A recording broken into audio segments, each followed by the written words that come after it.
Bien, bonsoir. Cette rencontre fait partie du cycle Liban organisé par l'Université populaire du Pays d'Aix et la Fondation Saint-Jean-Perse dans le cadre de la biennale proposée par la ville.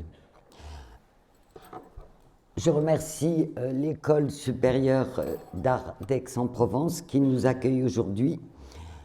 Les promesses de l'aube, dont la soirée d'ouverture a lieu juste après notre rencontre à l'amphithéâtre de la Manufacture à 20h30 avec un concert littéraire Café Badaro sur un texte de Sharif Majdalani. Vous pourrez retrouver Camille Hamoun dans le cadre des rencontres organisées par les promesses de l'aube, notamment le vendredi 29 novembre à partir de 16h. Alors je vous invite à vous renseigner sur le site de la Biennale, puisqu'il y a une autre rencontre après à 20h30.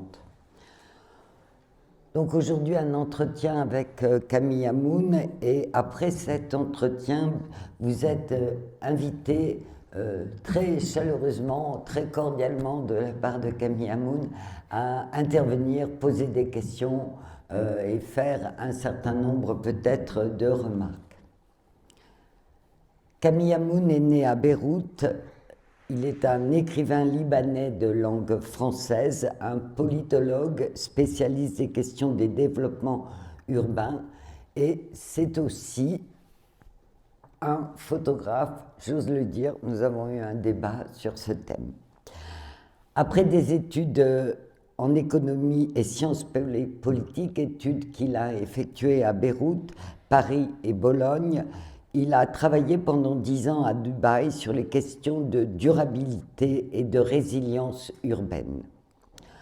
En parallèle, pendant son séjour à Dubaï, il a écrit son premier roman, Ougarout, qui a reçu le prix Écrire la ville en 2020 et le prix France-Liban de l'Association des écrivains de langue française. Il est rentré au Liban en 2018 et il s'est engagé pour une réforme démocratique des institutions.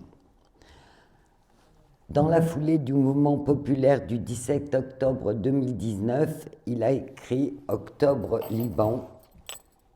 Voici ce petit livre publié par les éditions Inculte. Ce livre est une déambulation dans un certain nombre de quartiers qui servent de support à un rappel des grandes étapes de la révolution libanaise. Ça, je cite le livre. Il écrit ensuite Subsidiance. Voici le livre. Subsidiance, c'est un terme de géologie qui signifie, on y reviendra, mais pour le dire rapidement tout de suite, de ne pas vous laisser dans le suspens, c'est un terme qui signifie affaissement, d'après le dictionnaire que j'ai consulté. Dans ce livre, il invite le lecteur à imaginer ce que pourrait être le contraire de la résilience, l'impossibilité pour une société, une ville ou un individu de surmonter une succession de chocs. Ce livre a été écrit après l'explosion du port le 4 août 2020. Subsidiance est publié par les éditions Terre Urbaine. La ville, donc, et ce soir, la ville de Beyrouth, dont vous écrivez « La ville est en permanence transformée par les pratiques de ses habitants, dont les comportements sont à leur tour altérés par la forme de la ville. C'est ce processus de transformation mutuelle que j'essaie de capter par l'écriture. Cette appréhension du tissu urbain, c'est ce que vous appelez psychogéographie. Alors c'est un terme, vous le dites, qui fait référence aux situationnistes généralement, et particulièrement à Guy Debord et Yann Sinclair. Alors, pouvez-vous nous éclairer sur ce terme étonnant de psychogéographie ? Merci Muriel, bonsoir tout le monde. Alors oui, je vais parler un peu de cette pratique, de ce mot dont on disait tout à l'heure qu'il était un peu barbare, la psychogéographie, que j'ai découvert. Que j'ai découvert après avoir écrit mon premier roman. Dans Ougarit, qui se passe, c'est un roman qui se passe à Dubaï, donc une ville où il est impossible de marcher, et où j'ai habité pendant 10 ans, et que j'ai dû arpenter en voiture. Donc moi, je suis toujours intéressé par la ville, la marche dans la ville, la texture urbaine, la phrase urbaine, et donc j'ai écrit ce livre à partir de mes déambulations automobiles. Et ce n'est que quand j'ai publié ce roman aux éditions Inculte que j'ai rencontré la psychogéographie en tant que dispositif littéraire. Et puis j'ai un peu creusé et j'ai développé un peu ma pratique de psychogéographie et c'est ce dont je vais vous parler aujourd'hui. Donc dans le titre de cette conférence, il y a pour une lecture sensible de la ville, il y a 3 mots. Il y a lecture, il y a sensible et il y a ville. Alors une lecture sensible, c'est une lecture qui se fait à travers les sens et les émotions. Comment capter cette phrase urbaine et comment la transformer en phrase littéraire, en phrase, en texte. Donc je commence par tout documenter, tout enregistrer, ce que je vois, ce que j'entends, ce que je sens, ce que je ressens en marchant dans la rue, ce que je pense, ce dont je parle avec les personnes avec qui je marche. Tout ça, ce sont des émotions, des textes, des sensations et des sentiments, des émotions qui sont générés par la rue elle-même. Et donc je documente tout ça. Une des manières de documenter, et c'est pour ça qu'on rigolait un peu avec Muriel, c'est la photo. Et donc c'est la photo, j'ai commencé à la prendre pour juste documenter. Ce n'étaient pas des photos qui étaient destinées à être vues, mais juste à être revues par moi quand je rentre chez moi après une marche pour développer, pour les transformer en texte. Et donc qu'est-ce qu'on regarde déjà? Où est le texte dans la rue? Ce sont les enseignes, les signalisations, les graffitis, les tags, les noms des rues, les noms des boutiques, les lieux dits, comment on appelle un endroit, comment les gens le nomment, comment il est nommé sur les cartes, la différence entre ces deux nomenclatures, les bribes de conversation entendues ou entretenues, comme je vous disais, avec les personnes rencontrées ou même avec les personnes avec qui on marche. Parce que si on marche avec quelqu'un, en général, la psychogéographie se fait à 2. Donc quand on marche avec quelqu'un, la conversation qu'on a avec cette personne est générée finalement par la rue. Parce que si on avait cette conversation ailleurs, ça aurait été une autre conversation. Les pensées, les émotions, les souvenirs, les évocations, etc. Donc tout ce télescope et tout se prête à la digression littéraire. Tant que la rue structure le récit. Alors, ça c'est la manière dont moi j'ai interprété ce terme. Mais cette psychogéographie a une histoire. La psychogéographie contemporaine se propose de lire la ville dans le but de la transcrire en texte à partir de la marche à pied. Et cette histoire vient de loin. Le concept aujourd'hui est un peu mal défini et un peu flou. Et c'est bien parce que ça donne aussi aux artistes et aux auteurs ou aux vidéastes parfois qui s'en emparent une totale liberté et donnent des œuvres très différentes les unes des autres, mais qui ont en commun cette perception sensible de l'espace et en général de l'espace urbain. Alors la personne qui a inventé le mot, c'est donc on en parlait, Guy Debord, situationniste, philosophe, certains disent urbaniste.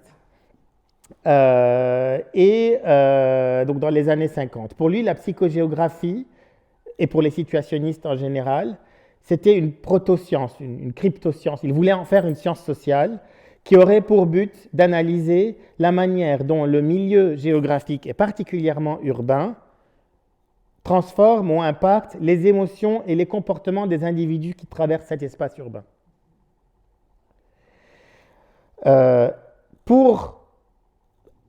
L'outil principal de cette science, développé aussi par les situationnistes, était ce qu'ils ont appelé la dérive urbaine, qui est une manière d'errer dans un lieu en tant que réseau d'expériences et de vécu. C'est une démarche qui consiste à se déplacer à travers des espaces dans une ville, comme on se déplace à travers des ambiances, et évidemment de documenter ces déplacements et de documenter ces transitions d'une ambiance à l'autre. Alors la dérive se distingue de son prédécesseur, qui est la flânerie. La flânerie qui est généralement une errance solitaire et romantique. sans but précis ou déclaré. Alors que la dérive, on l'a vu, est systématique et elle a pour but d'être l'outil d'une science sociale qui n'a finalement jamais vu le jour. Pour les situationnistes, donc, la psychogéographie devait devenir une science et la dérive son outil ou sa méthode expérimentale. Mais pour de nombreuses raisons, le concept ne prend pas et finit par disparaître des champs urbains et philosophiques français. Et il ne réapparaît qu'un peu moins d'un demi-siècle plus tard en Grande-Bretagne, à travers des écrivains, et notamment Ian Sinclair, mais pas comme une proto-science ou une crypto-science ou une science sociale à venir, mais comme un dispositif littéraire. Donc, dans les années 90, des groupes d'auteurs et de vidéastes britanniques ont inventé la psychogéographie contemporaine. Et alors que la dérive des situationnistes et même la flânerie est née en fait, le flâneur par excellence, c'est Charles Baudelaire, qui a été... Rousseau. Et Rousseau, mais surtout Charles Baudelaire, qui a été... Oui, Rousseau, pas dans la ville, c'est vrai. Pas dans la ville, Oui, non. c'est vrai. Baudelaire dans la ville. Oui, tableau parisien. Oui. Et donc qui a été expliqué par Walter Benjamin. Et c'était donc le 19e siècle, c'était l'époque où la ville, où les centres-villes ont été transformés par l'hygiénisme, par le tout à l'égout, l'éclairage urbain, les fameux passages couverts de Walter Benjamin, qui a permis aux flâneurs, à l'écrivain, au poète, de se promener dans la ville et de découvrir ses ambiances, etc. La dérive, telle que pratiquée par Ian Sinclair et ses successeurs, s'est déplacée dans les périphéries urbaines, dans les zones périurbaines, parce que les centres-villes se sont muséifiés, se sont uniformisés. Aujourd'hui, il n'y a plus rien d'inattendu dans un centre-ville. Tout est attendu, tout est su, et d'ailleurs, tous les centres-villes commencent à se ressembler. Qu'on se promène dans le centre d'Aix, ici,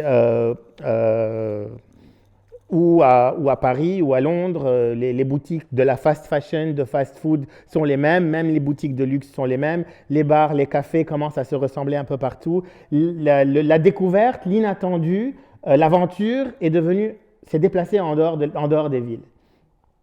Et donc Ian Sinclair, dans un livre qui a vraiment posé les bases de la psychogéographie contemporaine, qui s'appelle London Orbital, marche avec un partenaire, pas toujours le même, sur l'autoroute qui enserre Londres, la M25. Et donc, il marche sur cette autoroute qui traverse des zones périurbaines et il fait des digressions sur ce qu'il voit, ce qu'il ressent, ce qu'il lit par ailleurs sur ce qu'il voit, sur les conversations qu'il a avec ses partenaires.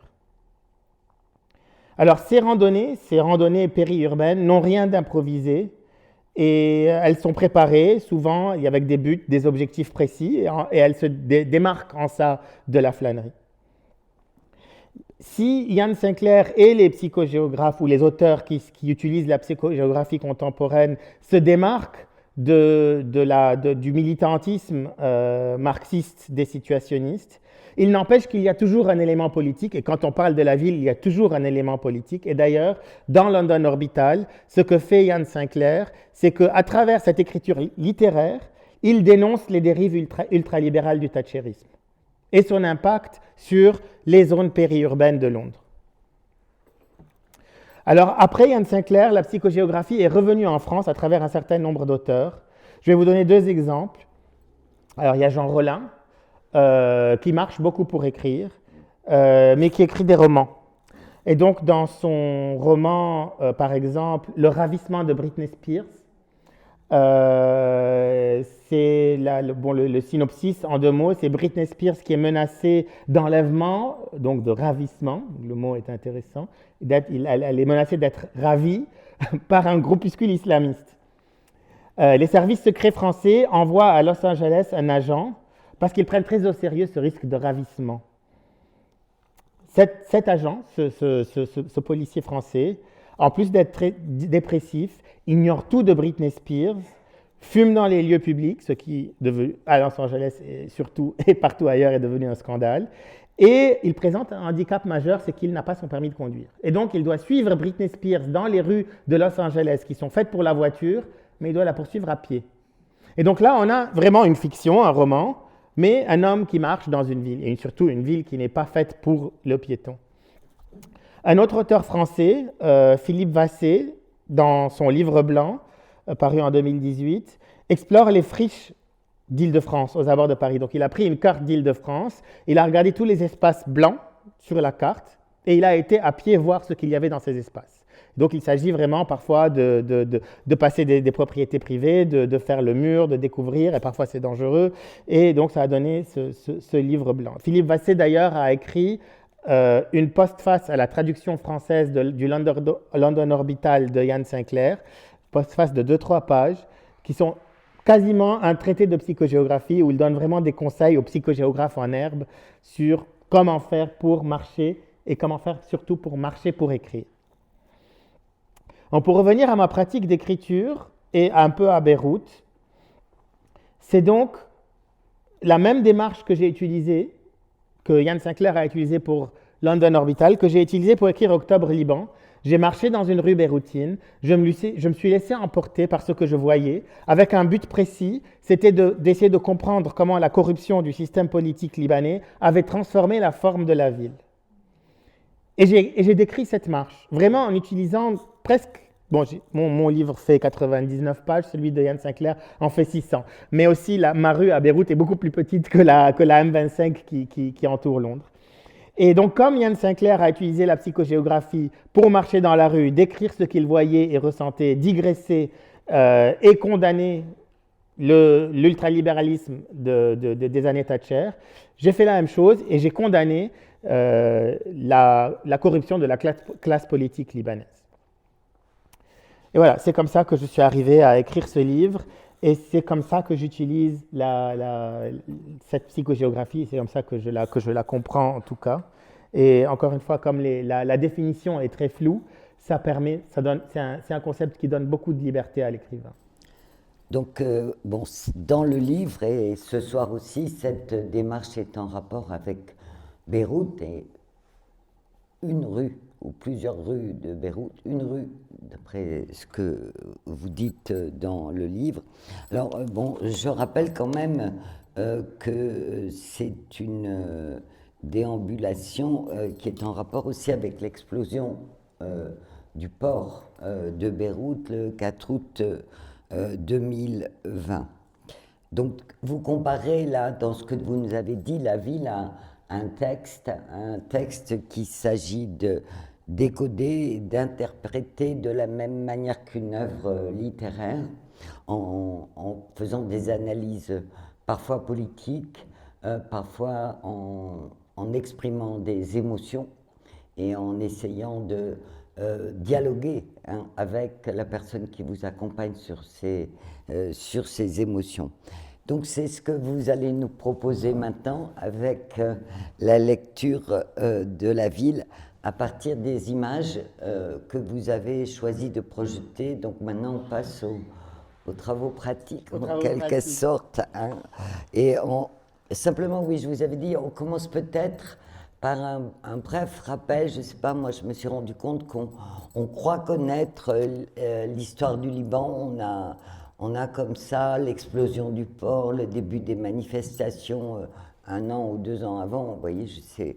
Mais ça reste flou quand même. Donc j'ai demandé à Camille Hamoun s'il voulait avoir la gentillesse pour Beyrouth de nous rappeler quelques dates ou quelques événements qui peuvent nous éclairer après dans la lecture qu'il fait des images qu'il a prises.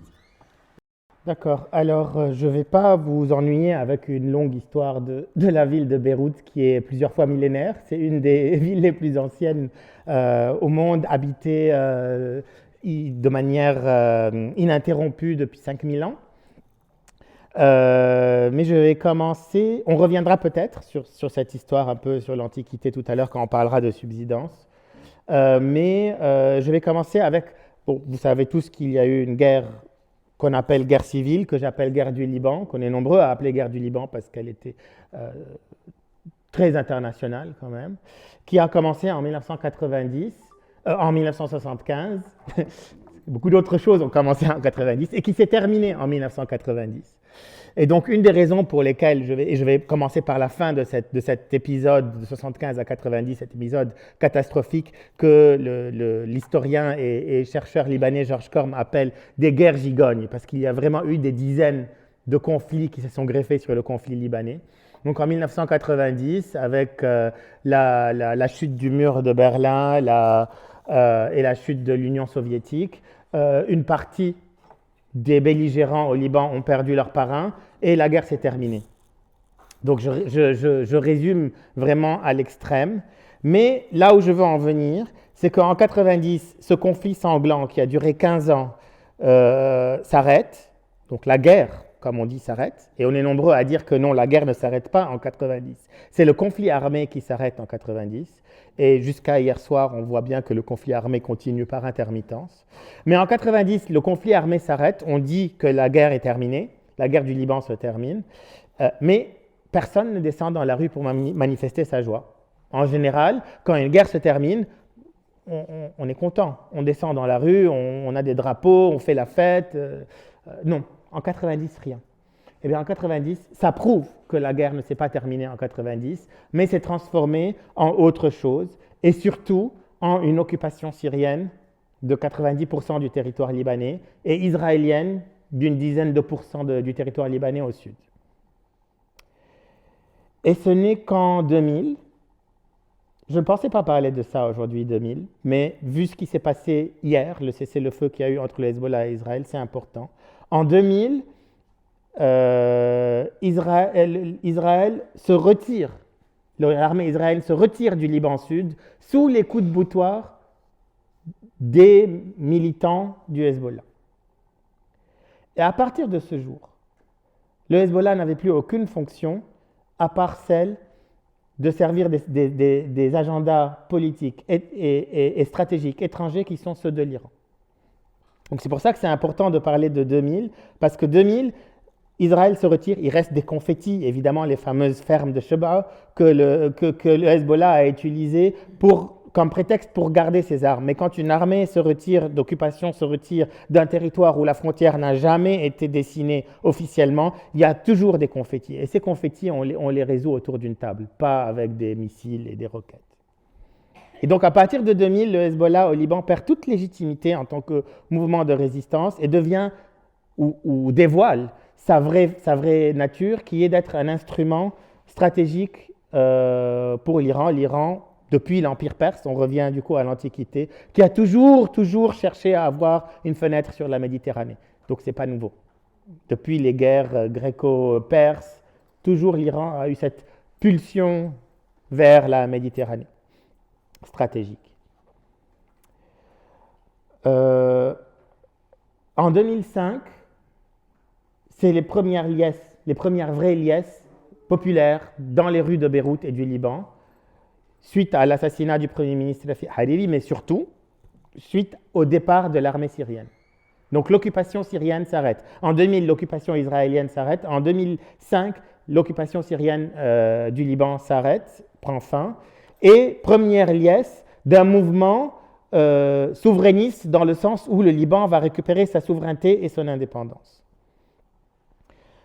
Mais ce n'est pas un mouvement qui s'est retourné contre sa classe politique corrompue, puisqu'une moitié de la classe politique corrompue s'est opposée à l'autre moitié qui était pro-syrienne. Et donc il n'y a eu qu'un transfert, mais il y a eu des élections, les premières élections libres, et un premier gouvernement, et pour la première fois depuis très longtemps, un gouvernement qui gouverne et une opposition qui s'oppose au Parlement. Dans l'opposition, entre autres, il y avait le Hezbollah.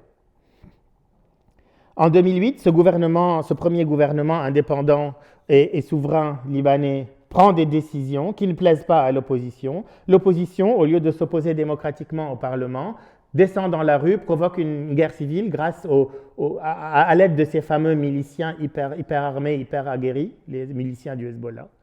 Et pour la première fois, tourne ses armes vers l'intérieur, ses armes supposément qui ont pour but supposément de libérer les derniers confettis au sud. Pour éviter une guerre civile, une nouvelle guerre civile en 2008, les institutions sont remises en veilleuse Et il y a des accords qui sont organisés au Qatar qui impliquent qu'il y aura un gouvernement d'union nationale. Mais au Liban, un gouvernement d'union nationale, ça veut dire que tout le monde est au Parlement, au prorata de ses sièges au Parlement. Donc, fini les institutions, fini la séparation des pouvoirs, et j'appelle ça un retour de la tutelle. C'est pour moi une restauration, une tutelle sans tuteur. Mais la démocratie est remise en veilleuse. Elle aura duré à peine 2 ans. En 2015, cette classe, maintenant entièrement au pouvoir, corrompue et incompétente en termes de services publics, échoue dans un événement tout simple, c'est que une des décharges de déchets est fermée et les déchets commencent à remplir la ville. Alors pour la première fois, les déchets sont partout, dans toutes les communautés, dans tous les quartiers, et c'est là que pour la première fois, la société civile commence vraiment à se politiser. Il y a un deuxième liesse populaire en 2015, et c'est là que naît le fameux slogan qui prendra vraiment toute son ampleur en 2019, « Tous c'est tous ». C'est-à-dire qu'on n'est plus là à soutenir certains chefs traditionnels contre d'autres. Non, vous êtes tous au pouvoir, depuis 2008 surtout, donc vous êtes tous coupables, vous êtes tous responsables de l'échec et de la faillite de l'État libanais. Et c'est ce mouvement-là qui va vraiment émerger et mûrir entre 2015 et 2019 et exploser en 2019. Et d'ailleurs, dans Octobre Liban, je dis que cette marche a lieu entre 2 explosions. L'explosion de la colère des Libanais le 17 octobre 2019, donc le début de ce moment révolutionnaire. On peut discuter du fait que c'était une révolution ou pas, mais c'est certainement un moment révolutionnaire. Et une deuxième explosion, qui est l'explosion du port de Beyrouth, et qui est en tout point la matérialisation physique en une fraction de seconde de la corruption de la classe politique libanaise, de son incompétence et de son incurie. Alors, je sais que c'est difficile, que vous avez probablement beaucoup de questions, mais c'est vraiment, on pourrait parler des heures de tout ce complexe qu'est le système politique libanais et la société libanaise, qui est encore plus complexe que son système politique. Mais c'est ce que j'essaye d'écrire, d'écrire et de décrire à travers des textes littéraires, à travers des concepts comme le concept de subsidence et à travers des photos. Donc peut-être qu'on peut commencer à montrer quelques photos. Alors, je disais à Muriel aussi, on parlait de photographe, non, je ne suis pas photographe, mes photos, je les prends avec mon téléphone. On critique beaucoup les réseaux sociaux, mais c'est sur Instagram qu'en fait j'ai appris à travers un certain nombre de hashtags, vous savez, ces mots dièses sur lesquels on clique et on découvre plein d'autres photos sur lesquelles il y a le même mot.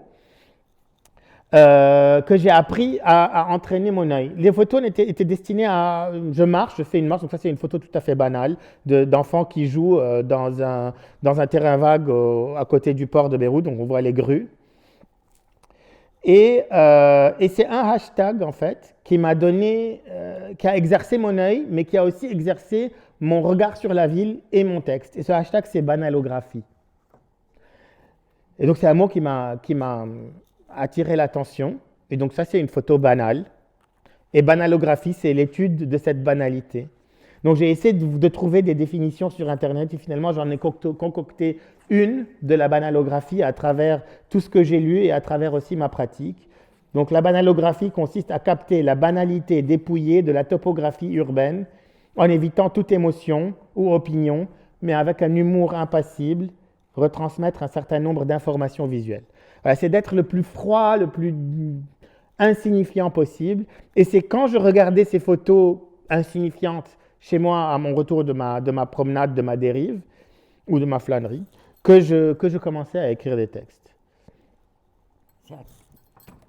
Dans quelle année cette photo? Alors cette photo, ça doit être, c'était bien avant l'explosion, ça devait être en 2018-2019, avant même les manifestations. Donc là, c'est une photo dans laquelle... Donc cette photo m'a inspiré le terme de subsidence. C'est qu'une ville qui... On va expliquer subsidence, c'est le moment. Ok. Plus tard, peut-être, je vais lire. Tu veux lire le passage là, puisqu'on y est? Peut-être, oui. Donc, bon, c'est pas celui-là. Sinon, je peux. Donc, Il y a un très beau texte. La ah, subsidence. ok. Rappelles-tu? Moi? Ben, Ou j'avais tu- prévu partir de là. Voilà. La subsidence, subsidio. S'affaisser, s'abaisser, tomber au fond, se déposer, s'enfoncer dans l'abîme. En quittant le champ de la géologie, décrirait la matière qui ne reprend pas son état original après un choc ou une contrainte, mais se transforme de manière irréversible. La subsidence, c'est l'impossibilité d'un retour à une situation ex ante. C'est la résignation face à la déchéance. C'est le pouvoir qui s'use et l'institution qui se corrompt. La société qui se délite, le corps qui trébuche, l'esprit qui faillit. La subsidence est irrémédiable en tant qu'elle exclut toute possibilité de résilience. Irrémédiable dans le sens étymologique du terme, à quoi il n'existe aucun remède. Irréparable, définitive, sans recours, irrémissible, incurable. La subsidence s'applique tant au niveau individuel que collectif, psychique que physiologique, urbain que systémique. La subsidence est un drame dont on ne se remet pas, un deuil impossible, et tout ce que l'on tente, résistance ou entêtement, résignation ou déni, ne sont que de futiles et chancelants bricolages. La subsidence, c'est la débâcle de la durabilité, c'est le contraire de la résilience. Alors en fait, ce terme m'est venu après le 4 août 2020 et l'explosion du port de Beyrouth qui a suivi 50 ans de catastrophe. En fait. Et 50 ans pendant lesquels on nous disait, vous les Libanais, vous êtes résilients, regardez comment vous vous remettez après chacune de ces catastrophes. Et je pense que le 4 août a été un moment de bascule pour les Libanais sur cette question de la résilience. La résilience, et là je vais remonter un peu à l'Antiquité, elle fait partie de la mythologie libanaise bien avant que le concept de résilience ne soit développé en physique et qu'il ait fait son voyage de la physique vers les sciences humaines. Le mythe du phénix est dans la mythologie, le phénix qui renaît de ses cendres est dans la mythologie libanaise. Il a été repris ad nauseam par des poètes, des écrivains, des chercheurs. Et il remonte probablement au grand tremblement de terre de 551, dans lequel Beyrouth a été détruite. Il y avait une école de droit, l'école de droit de Beyrouth, qui a donné d'ailleurs sa devise à Beyrouth, qu'il a encore aujourd'hui. Si je me souviens, là, elle m'échappe. Beyrouth, mère des lois. J'oubliais l'expression en latin, mais elle est encore en latin sur les blasons de Beyrouth dans la ville. Beyrouth Nutrix Legum, je crois, un truc comme ça. Et donc cette école de droit est détruite en 551 et tous les grands juristes et professeurs de droit qui étaient à Beyrouth et qui enseignaient à des élèves en droit de tout l'empire d'Orient a été détruite et les profs sont partis, les professeurs et les juristes ont quitté Beyrouth. Ils ont été dans plusieurs autres villes des provinces de l'empire et beaucoup sont revenus à Constantinople. Et c'est de là que peut-être vient cette idée de Beyrouth, 7 fois détruite, 7 fois reconstruite, comme dit la phrase maintenant connue par tous les Beyrouthins. 7 fois détruite, 7 fois reconstruite, et depuis 1990, 4 fois détruite. Une fois avec la guerre civile de Beyrouth, puis en 2006 par la première guerre entre Israël et le Hezbollah, puis en 2020, et puis hier. Et donc, non, des cris sont sortis après le 4 août 2020 des Beyrouthins en disant non, nous ne sommes pas résilients, nous ne sommes pas des phénix. Beaucoup d'artistes ont écrit, ont dessiné, ont crié, ont hurlé ce cri. Et donc je me suis posé la question, mais si on n'est pas résilient, qu'est-ce qu'on est? On n'est pas mort pour autant, puisque là, on est vivant, on vous parle pour vous dire qu'on n'est pas résilient. Et j'ai regardé, la résilience donc vient de la physique. Un matériau résilient est un matériau qui ne reprend pas sa forme originelle après un choc. Ou qui reprend, sa forme originelle après un choc. Et donc, quelqu'un de résilient, un individu résilient en psychologie, c'est quelqu'un qui se remet, qui fait un travail pour se remettre d'un trauma quelconque. Une agression, un viol, un accident, une guerre, etc. Pardon? Non, oui, mais il s'en remet. La définition de la résilience, je l'ai vu, c'est pour pouvoir vivre de nouveau dans le bonheur. Et donc, j'ai regardé, et ce mot subsidence m'est venu, parce que je travaille aussi sur les questions de changement climatique, et ce concept de géologie est un des impacts du changement climatique. Et donc, j'ai fait le transfert, je me suis vu subsidant. Et la subsidence est donc un affaissement irréversible des sols, et ça se produit un peu partout dans le monde, parce qu'on pompe les nappes phréatiques, les sols descendent, etc. Mais c'est irréversible. Et donc, c'est une transformation irréversible, un affaissement irréversible des sols. Et je me suis dit, mais c'est ça.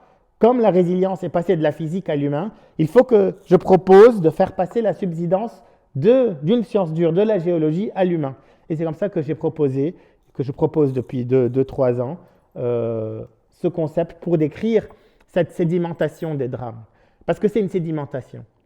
En 2019, 2020, les Libanais ont perdu leur épargne dans un pays où il n'y a pas de système de retraite. Donc c'est vraiment, mais l'épargne qui était même en devises étrangères, souvent en dollars, dans les banques libanaises, a littéralement disparu.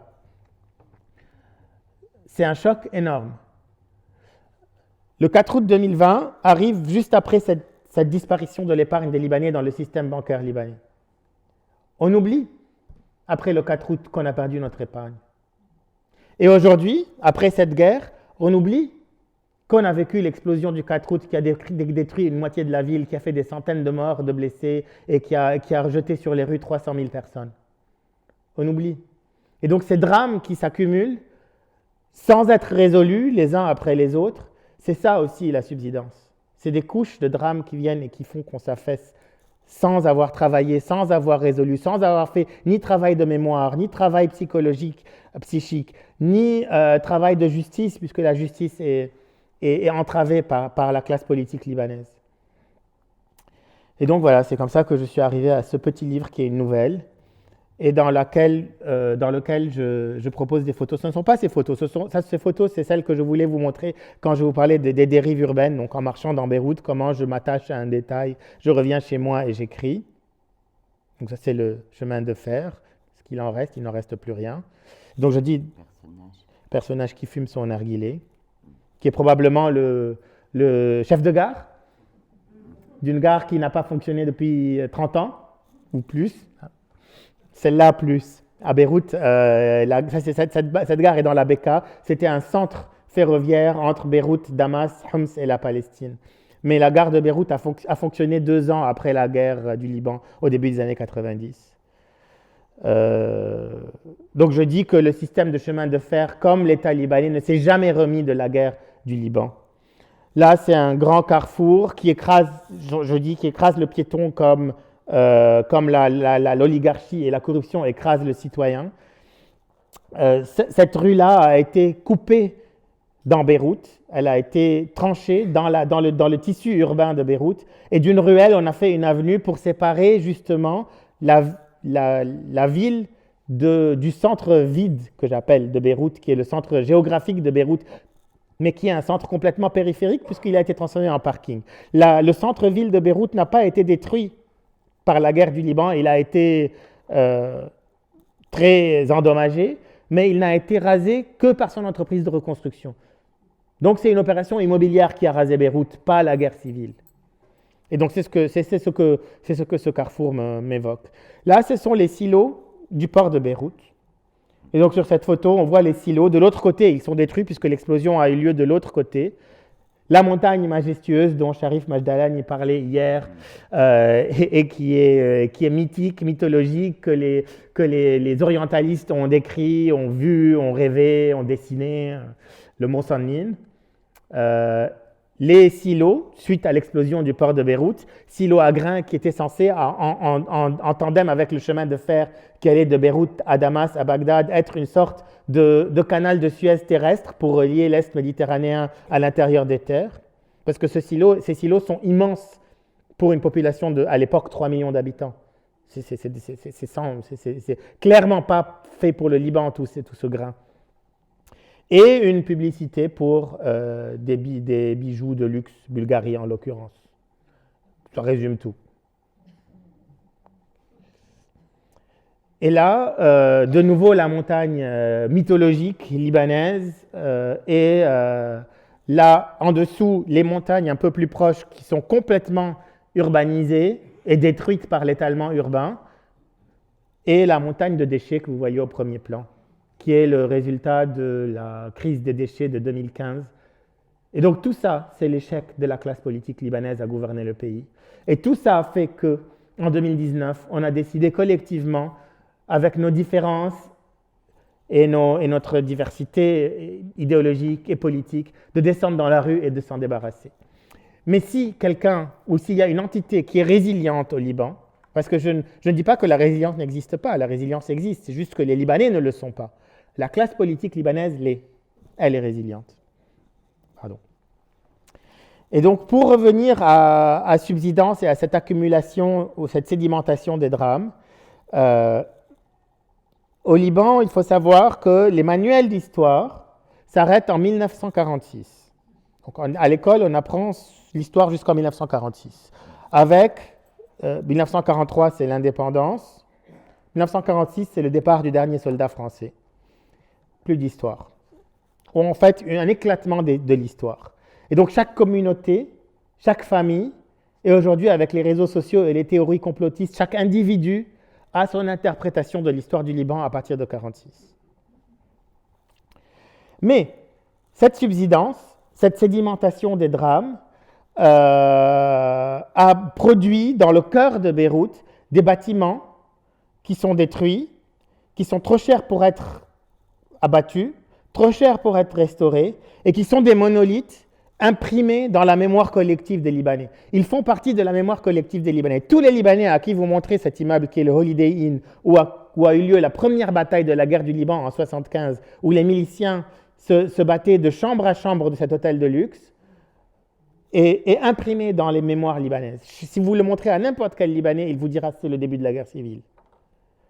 Pareil pour la Tour Mor, de sinistre mémoire, qui était en construction en 1975 quand la guerre du Liban a commencé et qui a été occupée alternativement par des miliciens, par des militaires, par des armées d'occupation et qui a été un lieu de torture, un lieu d'exécution sommaire. On jetait les gens du toit de la tour pour les exécuter.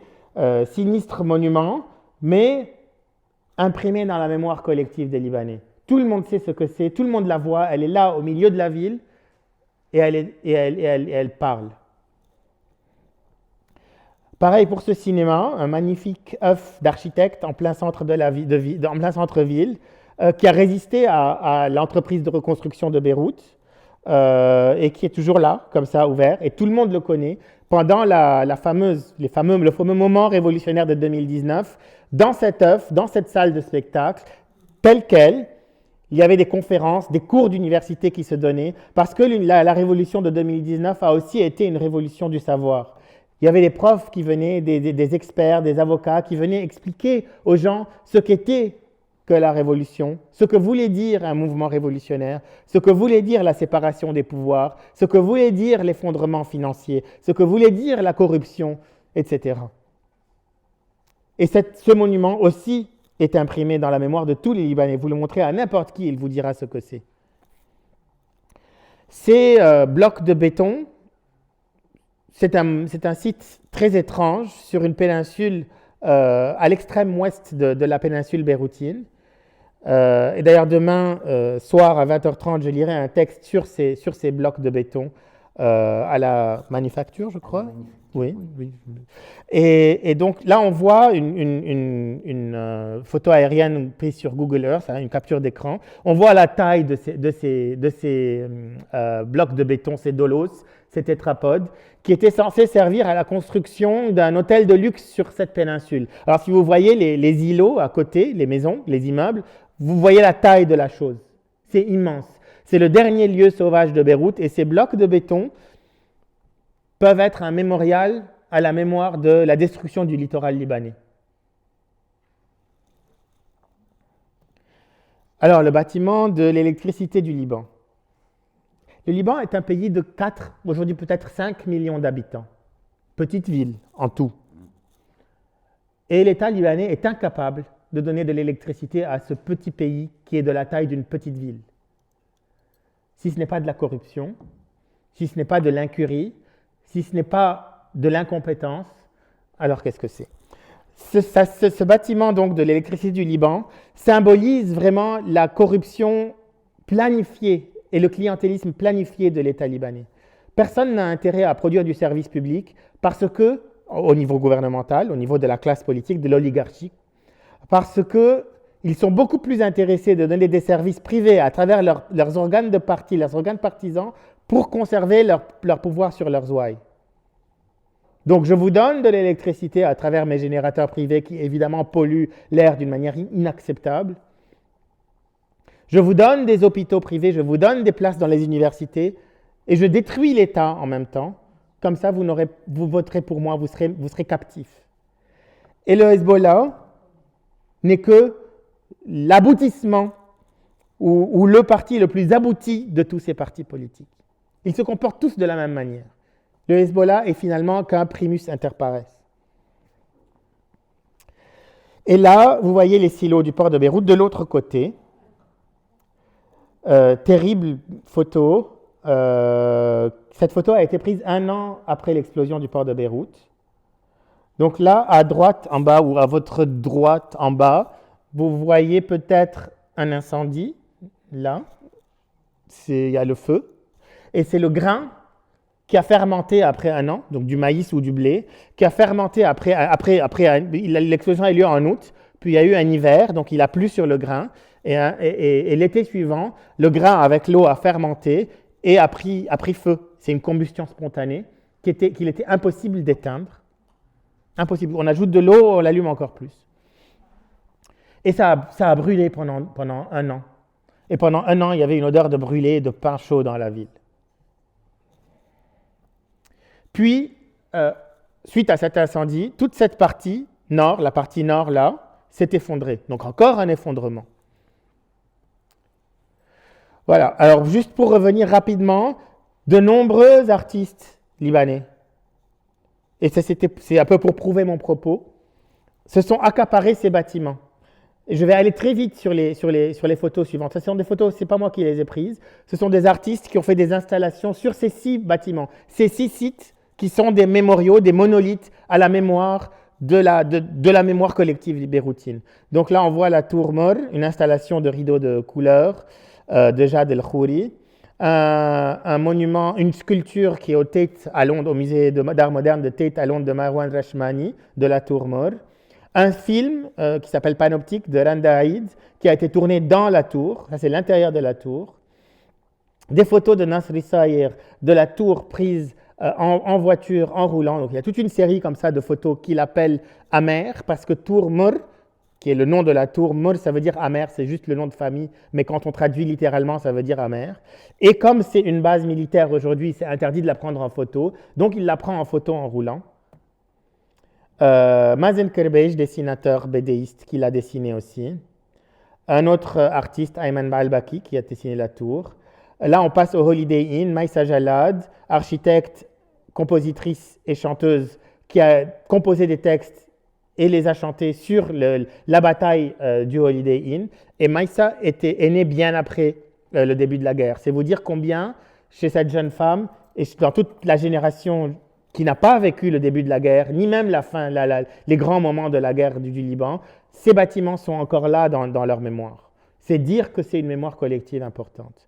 Pareil, le Holiday Inn de Mazen Kerbej, l'œuf de Mazen Kerbej, l'œuf de Ayman Baalbaki, sculpteur libanais Bassam Kirillos, l'œuf de nouveau, le bâtiment de DL, l'électricité du Liban, et encore électricité du Liban par la dessinatrice Lamia Ziadeh, les Dolos de l'architecte Christian Zaher, qui a dessiné des visages fâchés, des visages en colère, The Angry Dolos Army.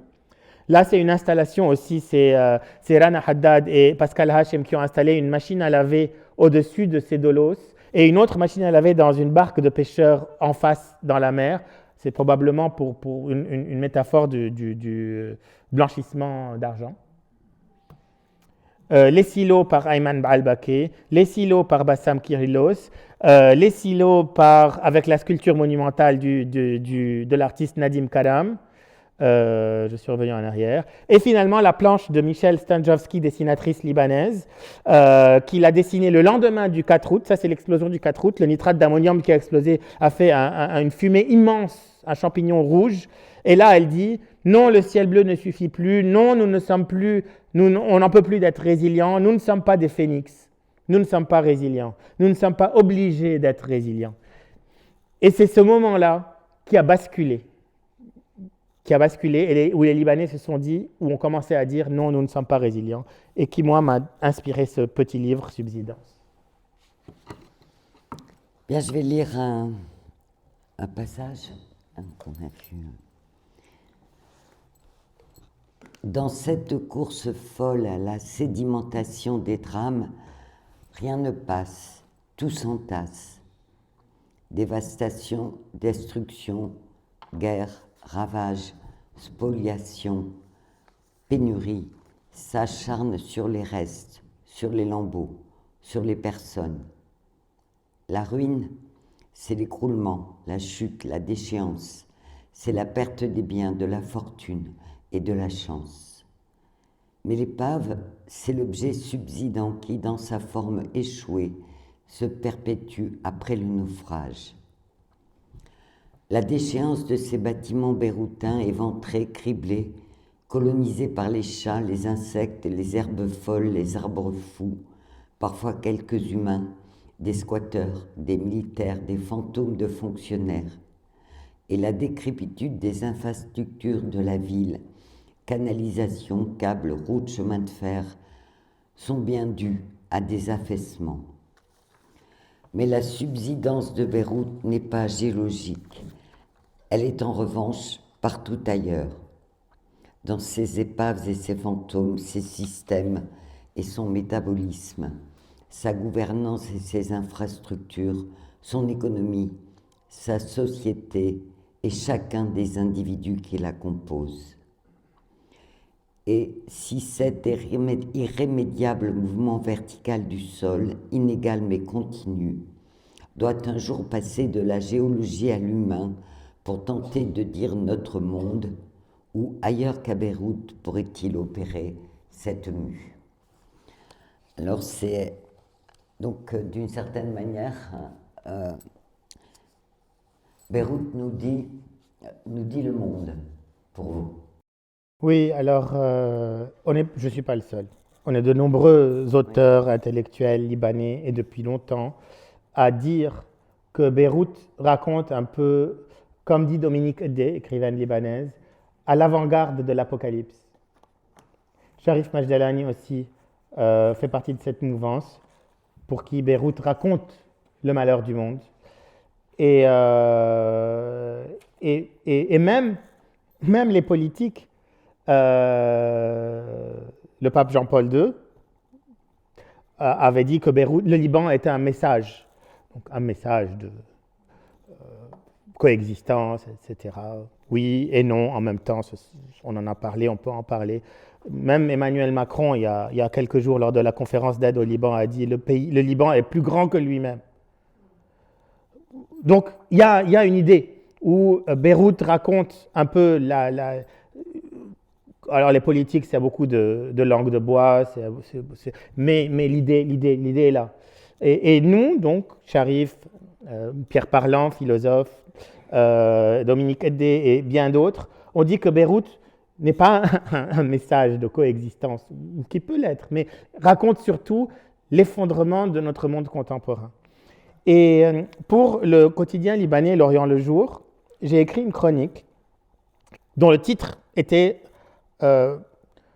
Beyrouth dans le monde, et qui racontait à chacune de ces chroniques, à travers un point de la ville, comment les problèmes beyrouthins, les problèmes de Beyrouth, qu'ils soient environnementaux, urbains, politiques, de gouvernance, sociaux, repli identitaire, peur, guerre, raconter un peu tout ce qui se passait dans le monde de manière extrêmement concentrée sur ce petit point de l'Est méditerranéen. Et pour finir, peut-être avant d'ouvrir les questions, je vais vous lire un extrait de la dernière de ces chroniques que j'ai écrites et qui, en référence à ce livre London Orbital, s'appelle Beyrouth Orbital.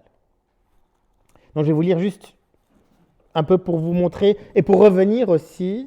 Je regarde l'heure. Oui, l'heure. Et pour revenir aussi sur la pratique, pour boucler la boucle aussi, sur la pratique de psychogéographie, comment marcher dans la ville me permet d'écrire en digressant. Beyrouth Orbital. Là, donc, entre la colline de déchets de Burj Hamoud et son double de Kantari, j'ai vu des automobilistes s'entasser à l'entrée des villes et accumuler la détresse et l'ennui. J'ai vu des fleuves souillés, des forêts arrachées et des montagnes grignotées. J'ai vu des trains fantômes relier des villes détruites par des guerres ou des promoteurs immobiliers. J'ai vu des générateurs brûler des forêts sédimentées depuis des millions d'années pour rafraîchir ou réchauffer salons et chambres à coucher, pour charger des téléphones ou des fils, selfies sur crépuscule doré et autres vidéos de chats. J'ai vu des silos à grains raconter eux-mêmes leur propre histoire, du moment de leur érection à celui de leur éventrement. J'ai vu des piétons en colère traverser des carrefours immenses avant de s'évaporer comme des ectoplasmes. J'ai vu des gens s'appauvrir en une nuit et partir loin pour tout recommencer. Et d'autres rester ici, en courbant l'échine. J'ai vu des lieux de culte se prétendre éternels et des lieux de savoir apparaître dans les décombres pour disparaître aussitôt. J'ai vu des villes subsidantes s'enfoncer dans des sols meubles et d'autres, comme Beyrouth, bâties sur des rochers, s'enfoncer dans les boues de la corruption. Tout cela, et plus encore, je l'ai vu en marchant, en écrivant.